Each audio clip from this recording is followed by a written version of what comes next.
create a new space for young professionals, business people. I'm glad that you zeroed in on youth. It was ensured in the treaty that there are checks and balances.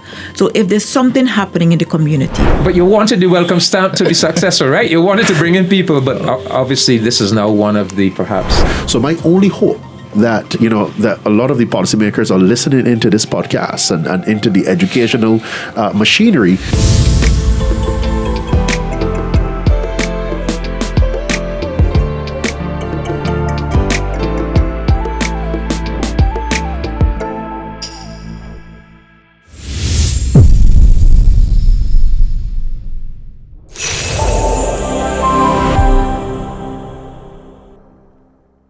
Welcome to Jus Ah Conversation, the podcast where we discuss the topics that matter to you. I'm Michael Alcott, joined by Aisha Reed. Today we're unpacking what CARICOM Free Movement really means beyond the headlines and policy language. Who benefits, who qualifies, and what are the real opportunities and pressures for everyday Caribbean people. We're joined by Professor Dwayne Devonish, Ambassador David Commichon, and Wanya Illis from the CARICOM Secretariat. Let's get into the conversation.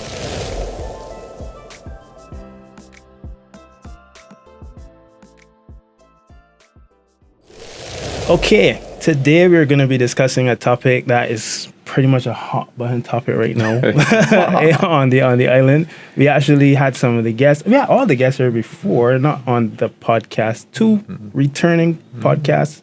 One was on In Focus. Yes. And so today we're going to be discussing what CARICOM Free Movement really means. But before we get there, just let's give the audience a little background on who's everybody around the table. Let's start with the economist, the professor. Well, I'm not actually an economist, Okay. but definitely a social scientist. Right. So I'm Professor Dwayne Devonish. Yeah. I'm the director of the School for Graduate Studies and Research at the University of the West Indies, Cayfield campus. And I do have a passion for anything business, management, stress management, even in the area of health and wellness. Yeah. But this particular topic actually piques my interest. Right. It piques a lot of people's interest. Wanya Illis. I have a friend and she refers to me as her Surinamese Bajan. I'm from Suriname. I've been here 16 years. I've been trying to figure out where your accent was from. Okay. And I've been here 16 years. So this is home. Right. Barbados is home. Okay. I'm the Deputy Program Manager for Free Movement and Labor. So all things free movement really come to my desk. Right. It is an interesting conversation because it is what we have seen on the 1st of October is a deepening and a further advancement of the free movement. But there was already an element of free movement happening in the community. So that's my work. There's also a very important other component to my work, which is labor. And so the elements of labor are now exceptionally important as well. And we hope to be able to do some a deep dive with the 4 member states and looking very closely to labor market policies and labor market migration policies within those 4 member states. And hopefully we could talk about some of that as well today. Okay. David Commichon. Yeah, who needs no introduction? Barbados Ambassador to CARICOM. Yes, please. And I've been very deeply involved in this process because, as you may know, this full free movement regime is really a central part of the construction of the CARICOM single market and economy. And Barbados has lead responsibility for that project. And so I was given the responsibility to chair the intergovernmental task force that actually worked out the mechanics of the full free movement regime that we have just implemented. So, it means a lot to me. Right, okay. So, first question out to the table, I guess this might be straight at you, but what does free movement actually cover? What is it? What does that term mean, free movement? Well, we are using the term full free movement regime for this particular project that was started on the 1st of October of this year. I mean, within CARICOM, we have other elements of more limited free movement. So, for example, for some time now, we have had the CARICOM Skilled Nationals regime, where if you possess any one of 13 skill categories, you can get your CARICOM skills certificate, and that entitles you to move freely among the member states of CARICOM, with the exception of the Bahamas. And we have the right of establishment regime that's been in place for a long time. If you're going to come to set up a new business, you have certain rights of free movement. If you're going to come to do a certain service, you have certain rights of free movement. But all of those regimes that are already in place are limited. You have to qualify in some way or the other. However, what makes what we started on the 1st of October unique and of a higher quality is that once you're a citizen of any one of the 4 participating member states, you could be a worker, you could be a retiree, you could be a little infant.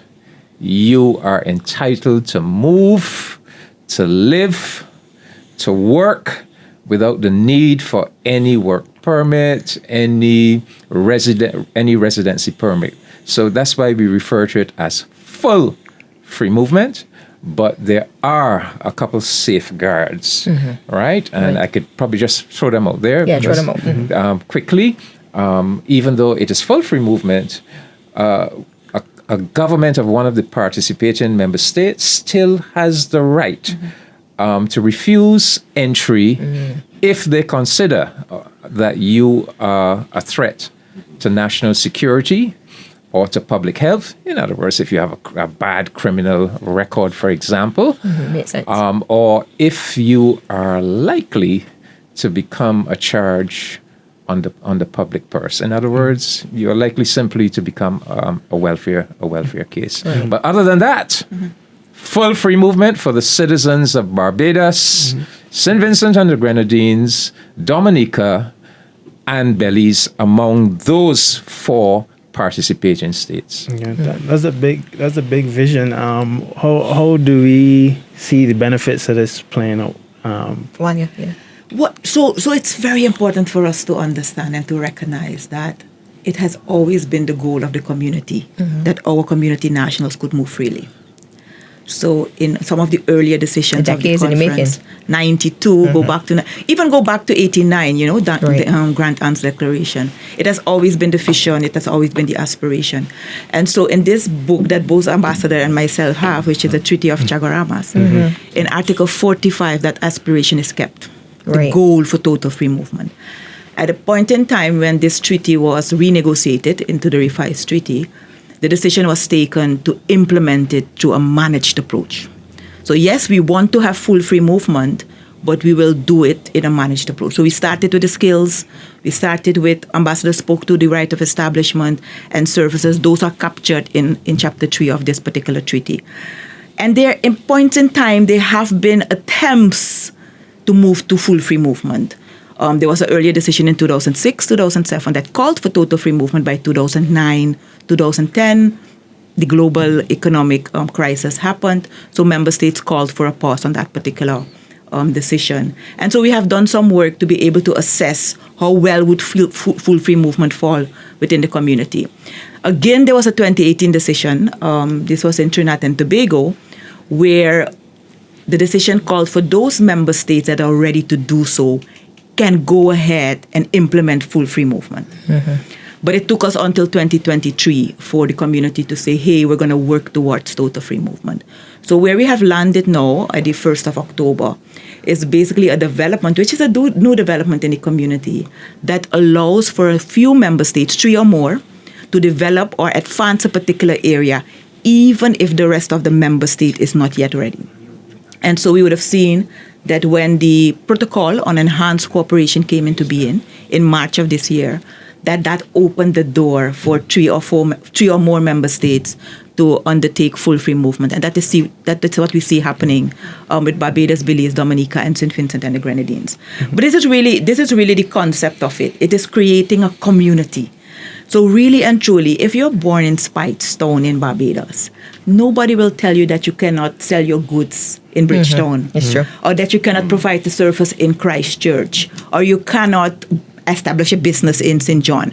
So the community is really something that we need to consider as a community where a national from Suriname has a right to provide the service in Barbados or a right to establish a business in Grenada. That is the concept of the CARICOM single market. And that is what we want to enable our community nationals to do.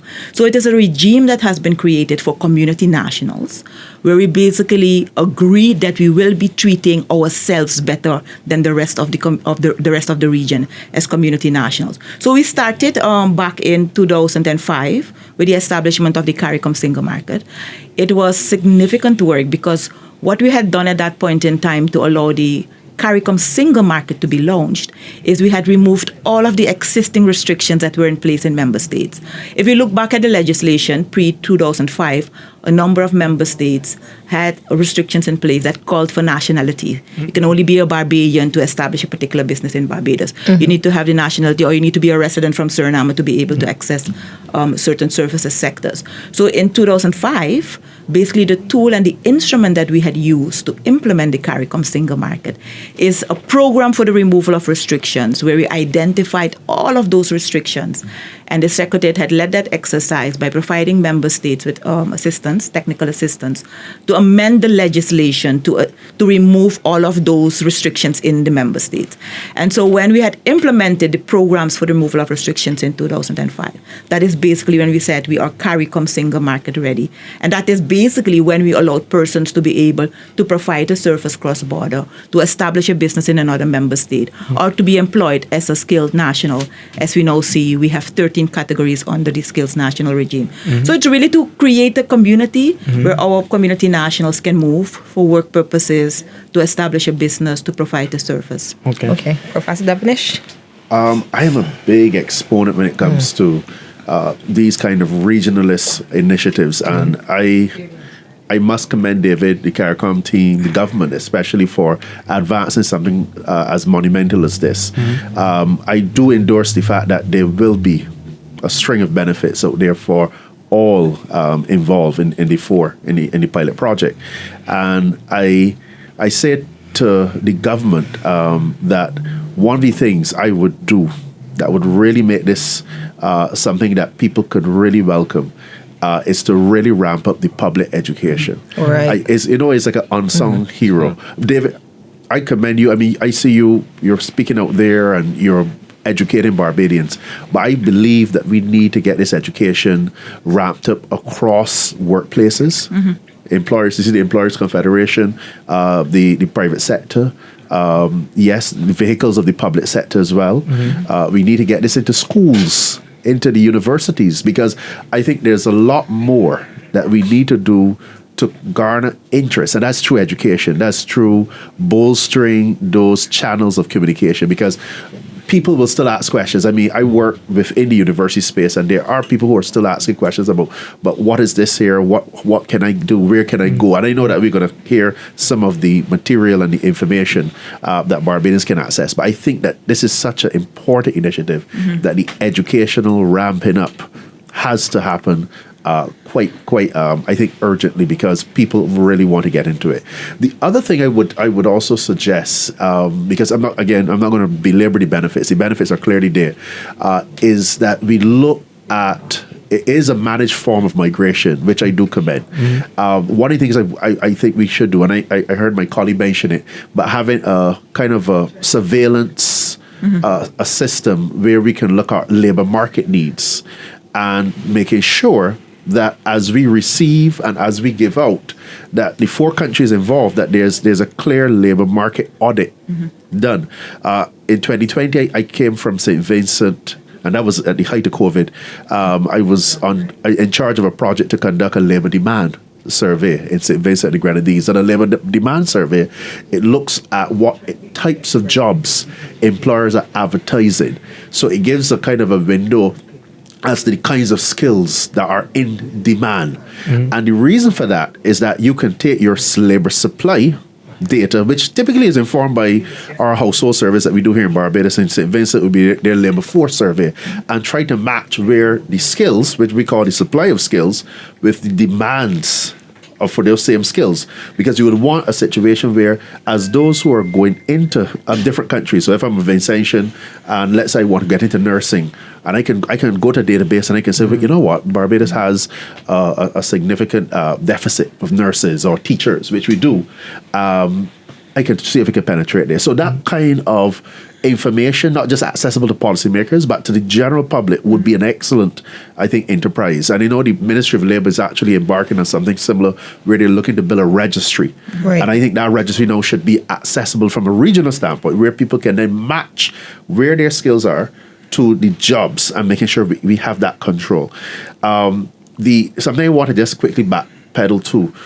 One of the reasons why I advanced the recommendation of citizen education is that from my research, I still realize that we, as a Caribbean space, still carry some pockets of xenophobic sentiments. And I think it's something that I guess it's definitely going to come out here, because I'm still finding out that Barbadians are scared that, oh my gosh, these people are going to come and take our jobs. And David, you probably had all of these kinds of advances in terms of attacks and so on the initiative. And again, I think it goes back to education and dealing with ignorance.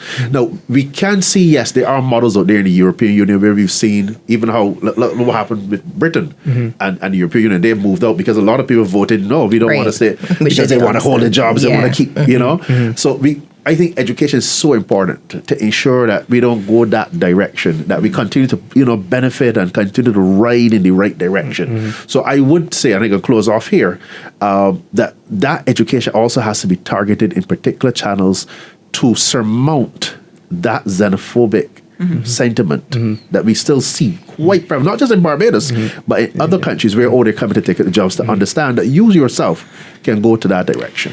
So first of all, I think this panel might have got my questions ahead of time. Because y'all just wait. I cover a lot of things here I was planning to ask. But so one of the things I wanted to discuss was that what is the thought that there's so much confusion around this? But you just answered that like in 3-4 different ways. So I gotta move on then to I have a note about Canada and migration. But before I get to that, I want to keep focusing on my positive first. What are the opportunities do you think that it would create for young professionals? And how does mobility, how would that benefit us in the long run? We just watch Britain Brexit. Brexit and come to Brexit. Right. And come to Brexit. So let's try to let the people see now in the bigger picture, how will these opportunities create a new space for young professionals, business people? I'm glad that you zeroed in on youth, because from my perspective, the real beneficiary of this program is our young people. First of all, let us acknowledge that all of our CARICOM member states, with the single exception of Haiti, are underpopulated. Let us acknowledge in the case of Barbados that we are perhaps the worst off, because we have the profile of a developed country. Barbadians having less and less children, our people living to older ages, which is a good thing, but it does bring certain strains and stresses with it. And we are now suffering from the position of having a declining population, having a growing population of elders, and having a declining segment of the population of young, economically active people producing, paying taxes, paying into the national insurance. We also, all of us, all of our CARICOM countries, we suffer from something called the brain drain. That's right. Where a lot of our people are migrating out to North America and Europe. And in the case of Barbados, it is primarily our young people with tertiary education who are migrating out. So we need to keep our people at home. That's number one. We need also, if we can do it, to attract into countries like Barbados more young, economically active, productive people who will contribute to building our economy and keeping, our national insurance systems strong and so forth. So we have to be about making our Caribbean region as attractive and as welcoming and as rewarding as possible for our young people. How do we do that? Well, one of the ways of doing that is coming together and saying we are going to roll out the red carpet. Mm-hmm. Bajan youth, it is not only Barbados that is your home. Next door, St. Vincent is your home too, and Dominica and Belize, and you are welcome. Mm-hmm. The red carpet is there for you. So when you are thinking of life opportunities and career opportunities and where you're going to lay down your bucket, don't only think of New York and London and Toronto. Think of the Caribbean. So yes, Barbadian youth, you could remain in Barbados, but you could remain in Barbados with the confidence and the reassurance that you could go next door to St. Vincent to explore opportunities, to go, to live, to work for a few years, to come back home, to go to Dominica, So I think fundamentally this is what it is all about. We cannot keep thinking just in narrow, separated national terms, so you only think about Barbados. No. So that's why we are building a Caribbean community. And let us think about, and this is just one project. We have to think outside the box. How do we make our region as attractive and welcoming and rewarding for our young people? This is one thing, but there are other things we're going to have to add to that, to make it truly compelling. So what do you say to young people who say, well, why would I leave Barbados to go to St. Vincent or Dominica when the currency, there's a difference in the money?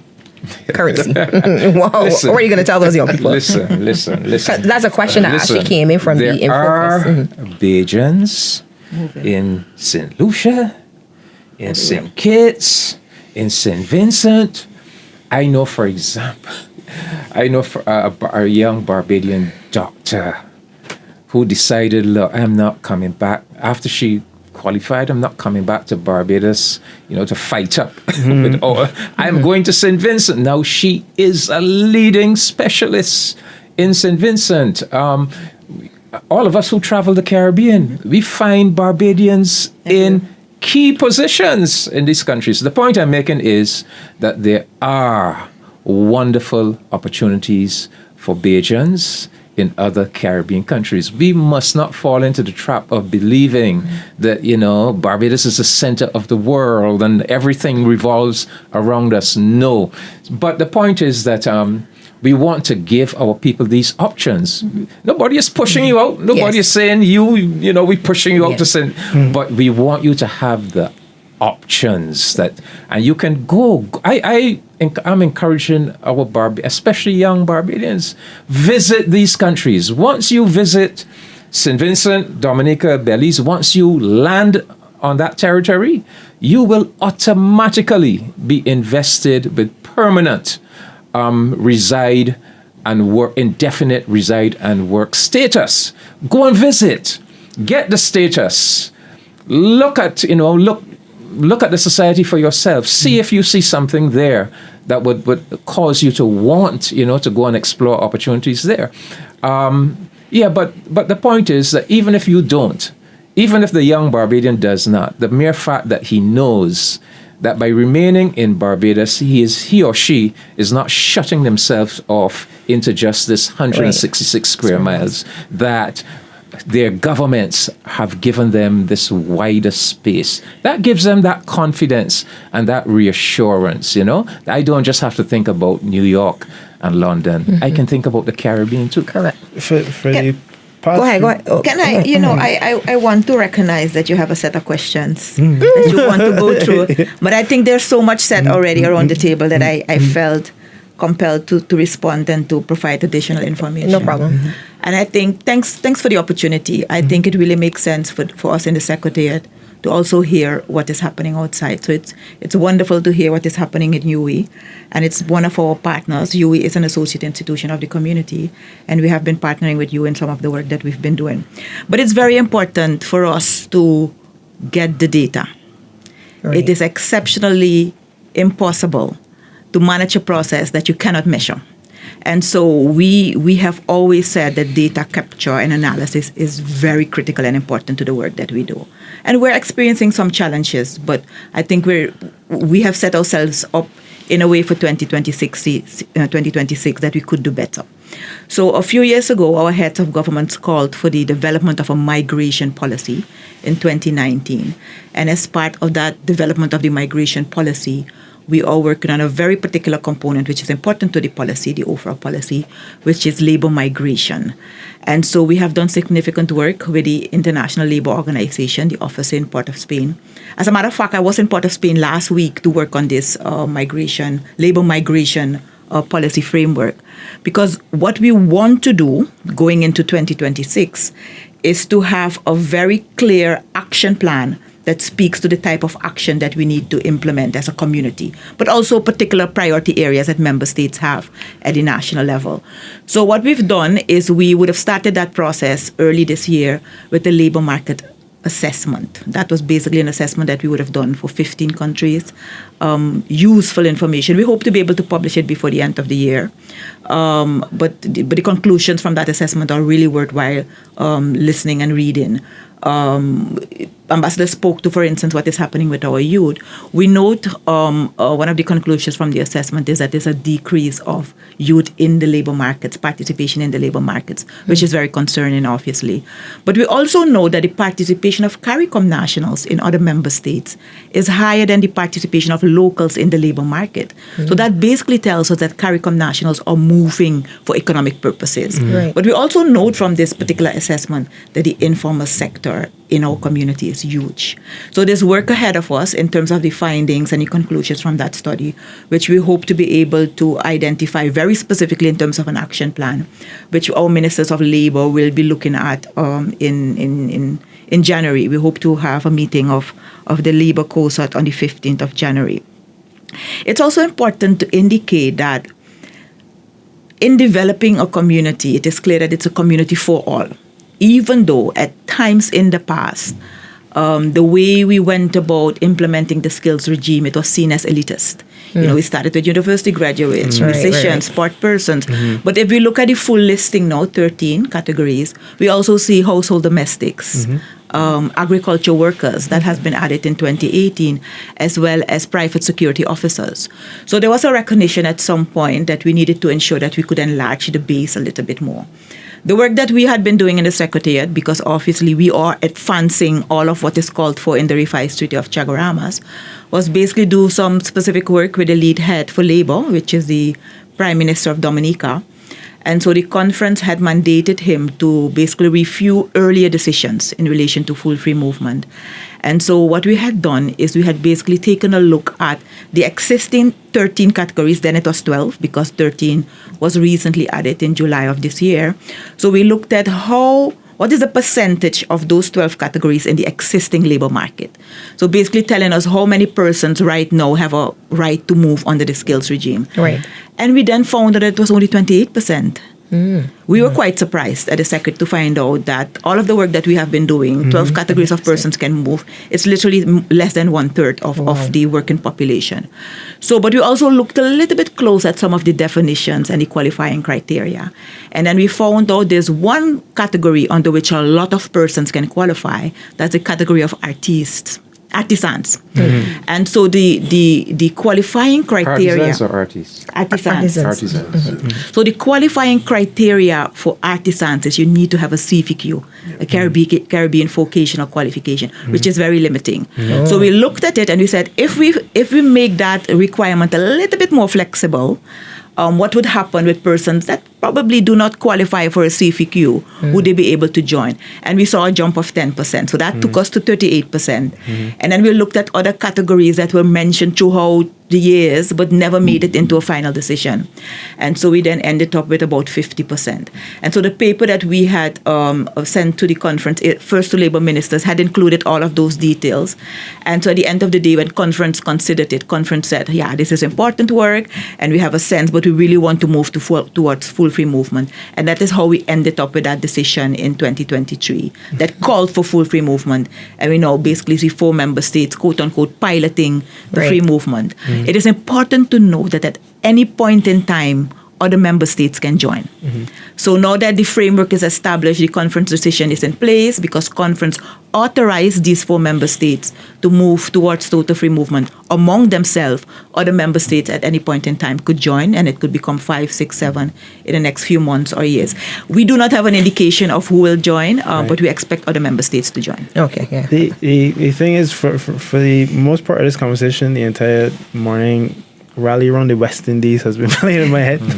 And I've been kind of wondering to myself, why have we gone away? I remember being a child watching cricket on TV and seeing everybody just proud, not because it was a Bajan that was behind, not because it was a Guyanese. It was just the West Indies team. Everybody was so happy to be West Indian. What this is kind of philosophical, but what do you think is causing people to become more nationalistic and territorial? And xenophobic. Xenophobic. Anybody? Well, Yeah. I guess I can chip in there. So I've done a bit of work on this, and it is a kind of a diverse bed of factors, to be quite frank. One of the key reasons I've come across, and this is perhaps historical too, when it comes to xenophobic attitudes, typically you would find those types of attitudes prevail very much in very low economic or highly strained economic profiles or positions. So when a country, for example, is going through some kind of recessionary or a low economic state where there's a fight for jobs, there's this whole notion that certain resources are very scarce and limited, you tend to have this kind of, I call it, inward navel gazing. So all of the members of the population, it's all about us. And then this quote unquote threat of flow of immigrants and so on, these types of factors then are kind of aversive to the local population. Now, you've seen this in the US. I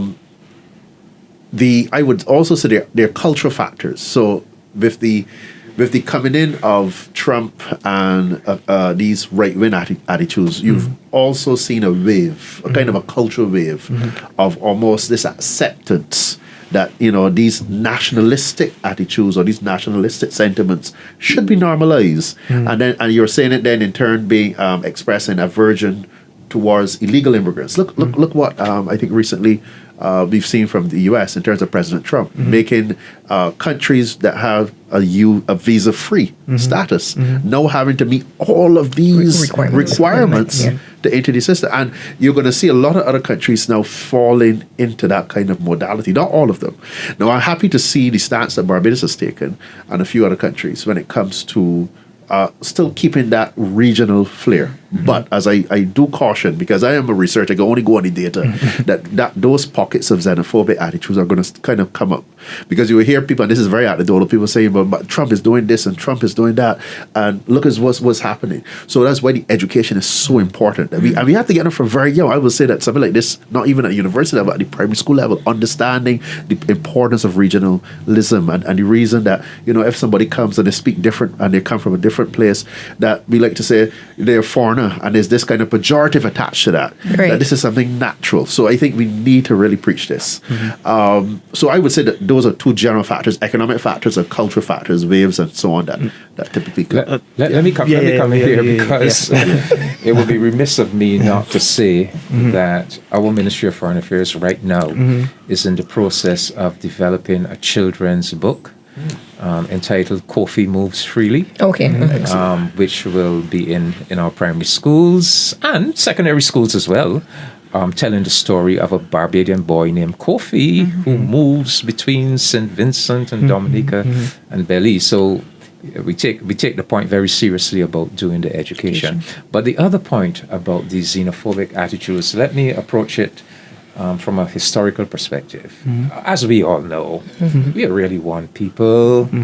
We came across that Middle Passage on the same slave ship, and some of us came as indentured laborers out of Asia. So we are Afro-Asian people coming from basically the same stock. However, we were put into these different colonies, and these colonies were deliberately constructed to have parallel relationships. So it was a relationship between the colony and the mother. Sorry, not parallel, vertical. Vertical relationships between the colony and the mother country. And the colonizer was very careful not to encourage parallel connections, the colony to each other. And in fact, we were pitted against each other. So Barbados and Jamaica and Antigua, we were all in competition as British sugar producing colonies, for example. And so those kinds of xenophobic attitudes are part of that colonial experience. And in fact, it was one of the reasons why the West Indies Federation floundered and collapsed. Jamaica at the time felt that they were the most advanced, and that these Eastern Caribbean territories were little bankrupt territories that had little to offer. And the whole thing in Jamaica through Alexander Bustamante is that these people from these small islands come in, they're going to flood us and they're going to take our jobs, etc., etc. So it is nothing new. The point is, it is nothing new. But we have to deal with it through education, because the historical facts are clear that we are really the same people, and that there's no reason really for us to be afraid of each other. And I would also go on to make the case that if there's a danger in full free movement, it is not about people coming in. It is about the possibility of you losing people, because you really do need, all of us really do need people to come in and augment. But of course, the right people. We need economically active, productive people to come in to augment our populations and not to lose them. And Barbados is fortunate, because the truth be told, Barbados is something of a magnet for CARICOM migration. So we are a net gainer of CARICOM migrants coming in to Barbados, and we need them. Just look at, and I'm glad we touched on the skills gaps and so forth, because in recent times we have had Barbadian construction magnates in the newspaper bemoaning the dearth of skilled labor. So we, and the final point I'm going to make is that if you look at the big picture, really the key to our development in this Caribbean community is that demographic resource. People, skilled, productive people. And there's one country in CARICOM that has an abundance, a surfeit of that demographic resource. That country is Haiti. And ultimately, we are going to discover right now, of course, there are problems with Haiti. It's unstable, failed economy. One of the reasons Haiti is not involved in this full free movement is because we know that were Haiti involved, there is likely to be a mad rush of Haitians because of the instability and in that society. However, that must be a short-term thing. We have to correct that. But if we can get Haiti stable, and we can integrate Haiti into these mechanisms in an organized, managed, controlled way, that Haitian demographic resource could very well be the key to development right across the Caribbean community. Thanks for bringing that up, because I actually wanted to touch on the situation with Haiti as well. Right. So I'm glad you also brought up brain drain and the fact that we lose a lot of our talent to, the Europeans and the Americans. Because I have a comment here I'm going to share with you guys so we could discuss it. That was based off of the last show you guys did with Sharifa on In Focus. But I am probably one of the last people in my friend group still in Barbados. A lot of my friends have migrated to Canada, right? And so this comment was particularly interesting to me because the person was relating it to Barbados. So they said, we've seen in places like Canada how rapid migration without enough housing supply can push up rents and strain communities. So currently, that would mean that there are Barbadians that are part of that problem, apparently. But is CARICOM considering housing readiness as part of free movement? And what safeguards should countries, they say like Barbados, but what safeguards should all of the countries involved have so mobility wouldn't worsen the housing market? I don't want to hog the discussions. I don't know if one of my colleagues want to answer that. Let me start it off, and I think then maybe Ambassador could speak specifically to the issues in Barbados. One of the things that member states thought was critical to do is to be able to monitor the movement. It is free. You have a right to move. So at point of entry, you will be receiving your indefinite stay. But most member states would have introduced a registration system. And with this registration system, you are able to get a gauge on how many persons are moving in. At the same time, we also need to recognize that when this treaty was negotiated, it was ensured in the treaty that there are checks and balances. So if there's something happening in the community because of the CARICOM single market that is causing adverse effects to the economy, member states could call a pause. So if, for instance, and I'm going to move maybe from a different existing regime, if there's a particular good flood in the market, and I'm saying flooding between quotations, and there's a local industry who is negatively impacted because of products coming into Barbados, Barbados could ask for some relief by perhaps asking for a qualitative imports, or they could ask for the tariff to be included. So the treaty provides for those safeguard mechanisms. And so if it is the case, for instance, that would happen in a particular case, member states could always be able to monitor and to measure what is happening. But we've seen the numbers from October. It is not a flood of people coming in. A number of community nationals who have registered were already in the member states. The data that we have from Dominica, I think, suggests that the 5 Barbadian nationals who registered, they were already living in Barbados.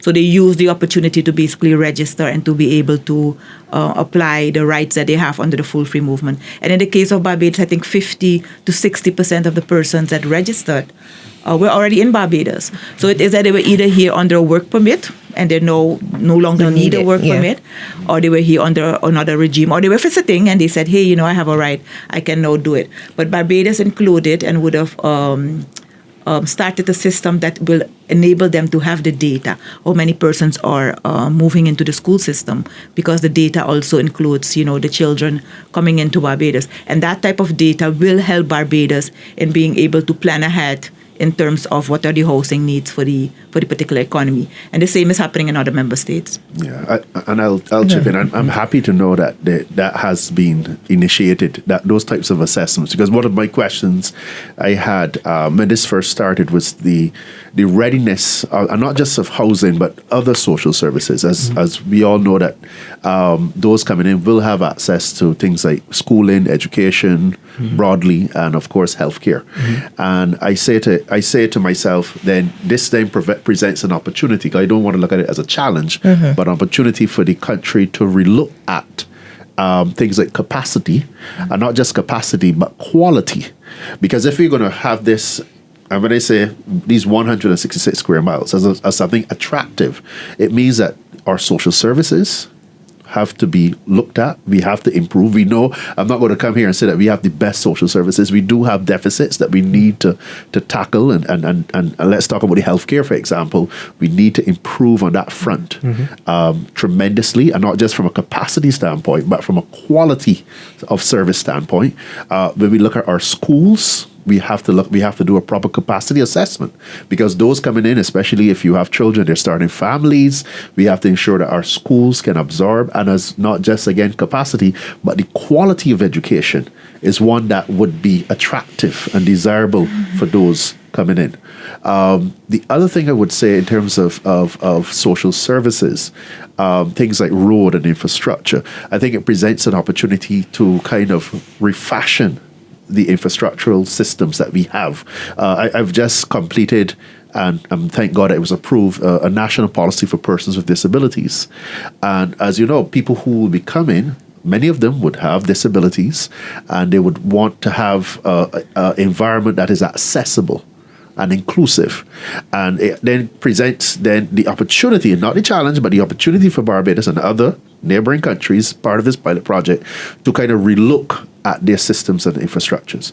So my only hope that, that a lot of the policymakers are listening into this podcast and into the educational machinery as to, and getting serious in terms of mobilizing and really moving these things, because it's not just for the citizenry that we are developing and advancing and trying to strengthen all of these systems, social services, infrastructure, but for those people who are going to be coming in to partake in the same. Let me reassure everyone that as we prepared for this first October launch of the Full Free Movement, that we had intensive meetings and discussions with our Ministry of Education, our Ministry of Health, and we looked very carefully at capacity. And so suffice to say that the authorities in education and health in Barbados were satisfied that this was not a problem for us.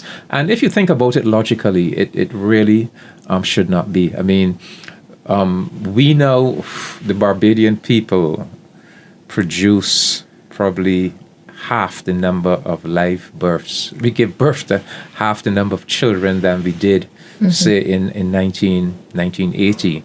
So they are less Barbadian.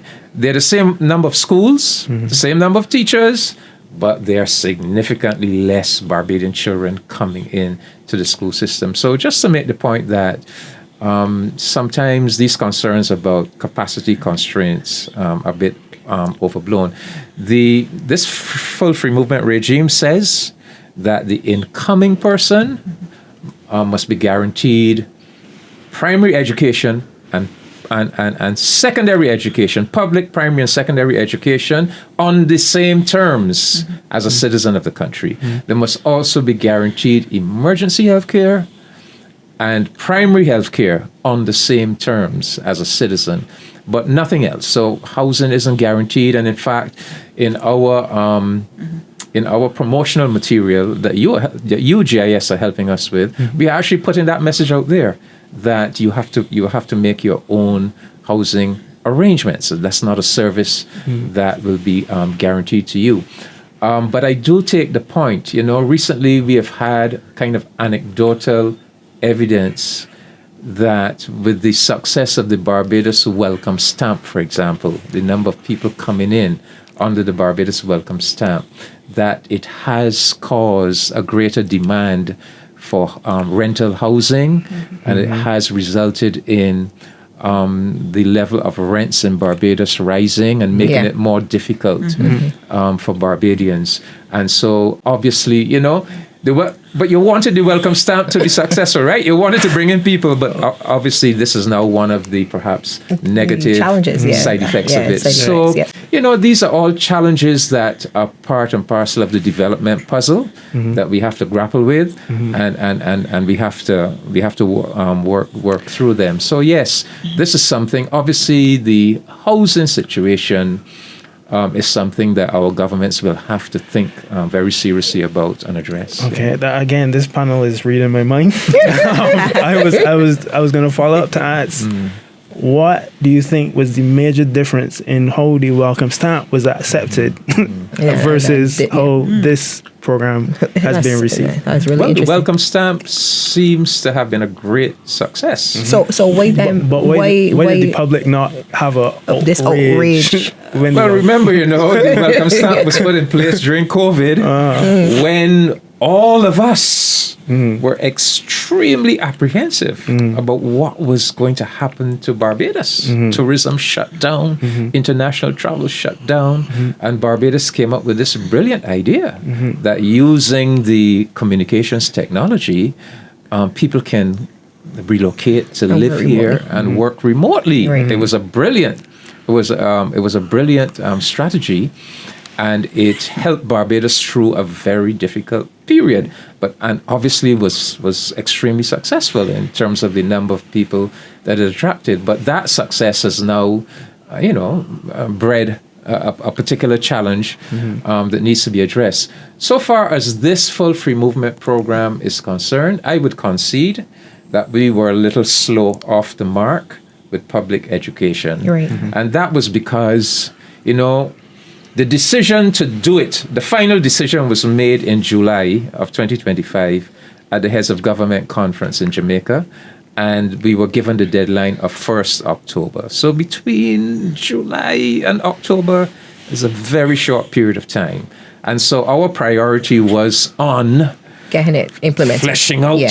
how this will work, Right. having the meetings with all the local stakeholders, bringing the 4 countries together in numerous meetings with regional stakeholders, and we really put the emphasis on that.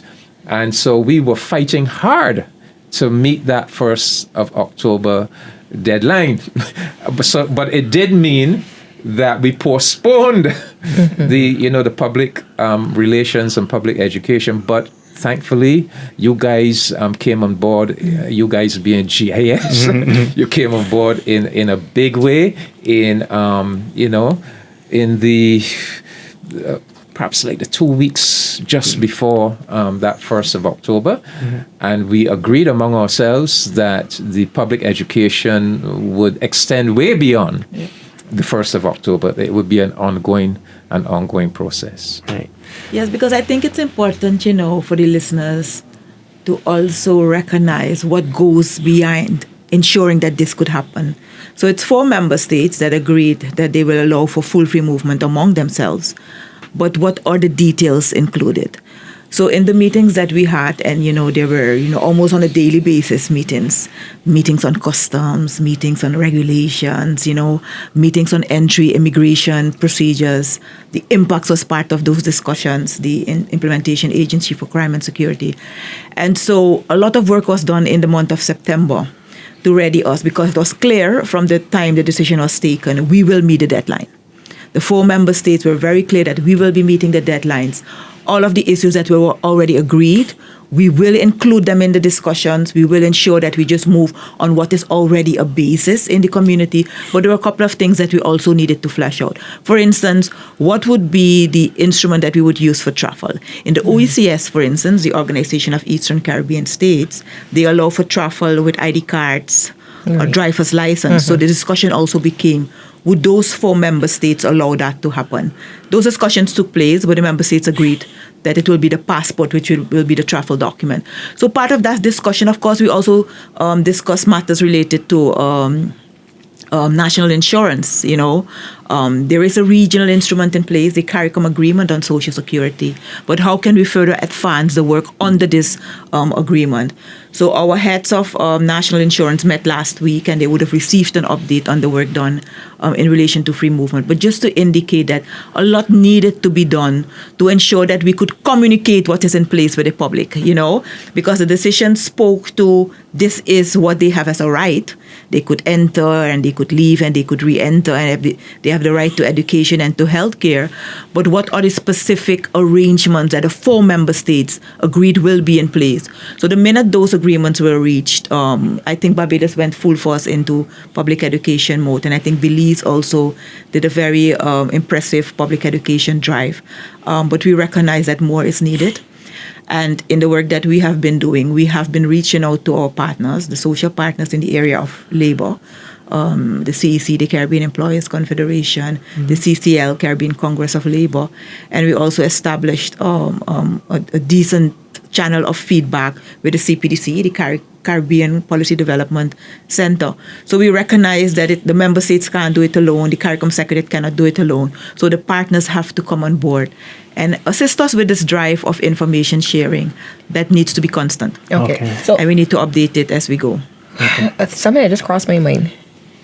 Can somebody just get her and move tomorrow, or is there like an application process? Yeah, you can. What is it? Just get and move and come? Get up and So- move. Once you're a national. Once you're a national. And we should say, if you're a national and your spouse happens to be a national of a country other than one of the four, They have the that right. person's entitled to move as well, and to share in the benefits. A spouse or Children. even a dependent parent, or or a child who may not be a citizen of Barbados, Belize, Dominica, or St. Vincent. But when you arrive in the country, then you have to register that you're a part of Yeah, the well, right. the procedure is, let's use the Barbados procedure. Yeah.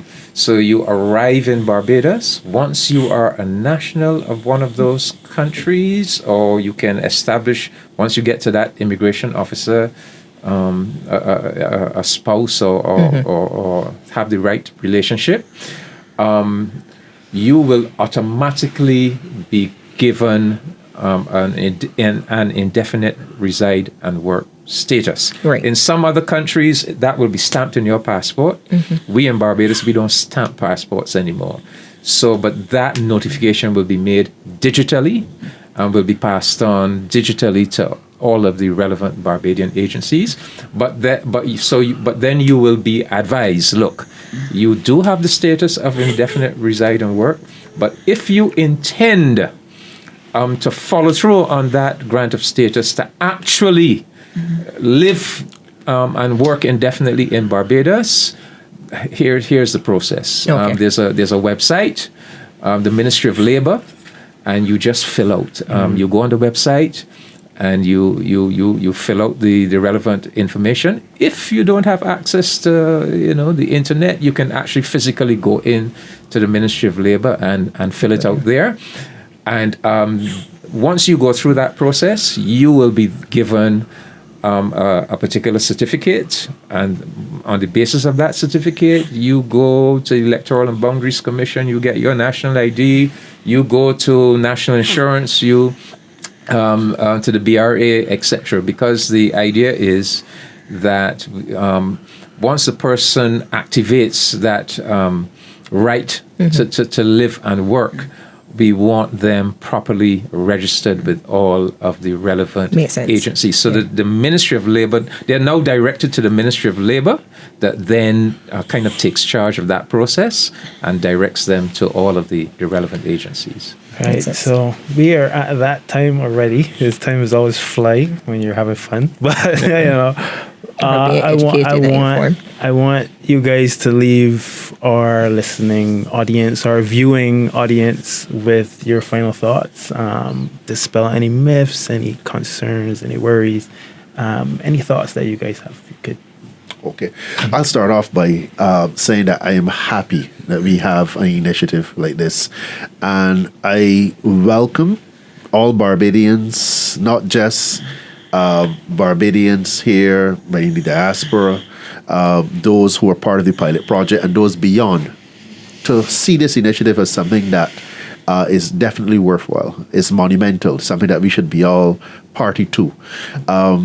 As an academic, as a researcher, I want to leave these thoughts with the government. I want to see that ramping up of citizenship type education, so that citizens from all the various parties, from the various countries, to be fully apprised of the details, the micro details, the movement components, what they have access to and what they don't have access to, that ramping up of education is done.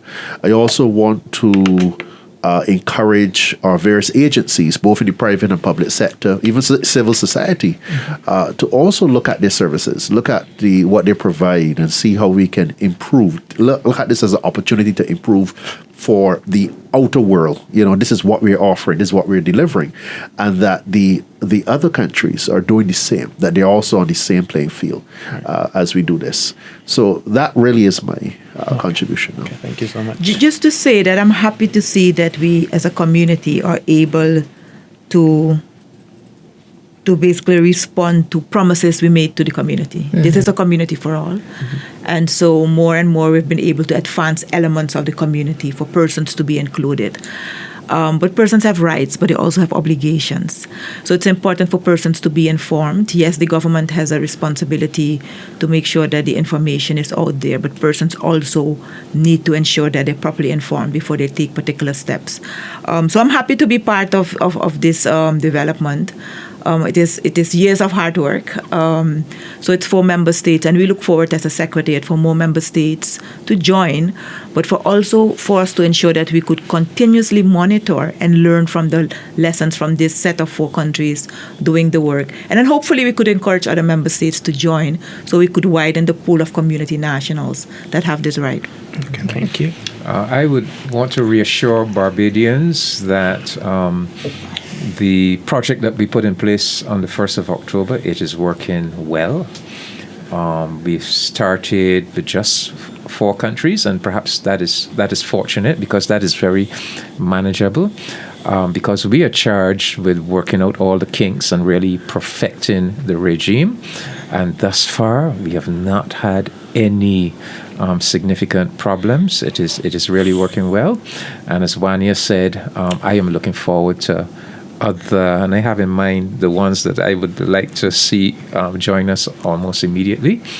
But the final thing is, I want our people to be aware that it's all about building a community.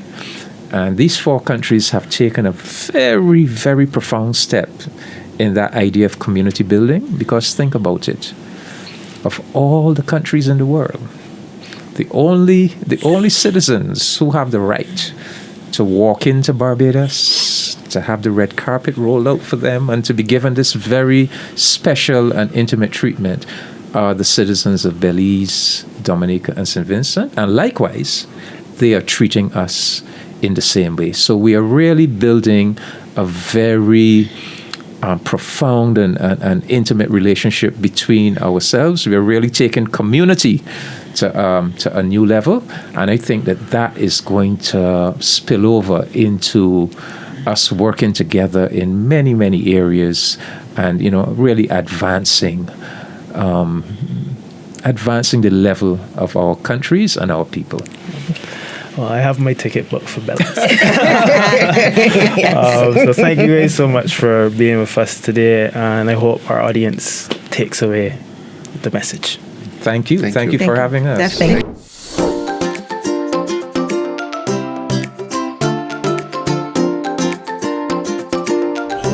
If this episode made you think, smile, or even pause for a second, don't forget to follow the show on YouTube, Spotify, Apple Podcasts, or wherever you're tuning in. You can also find us on Instagram, Facebook, YouTube, and LinkedIn. Just search JS Barbados. Every follow, share, and message brings more voices to the table. Until next time, keep the conversation going.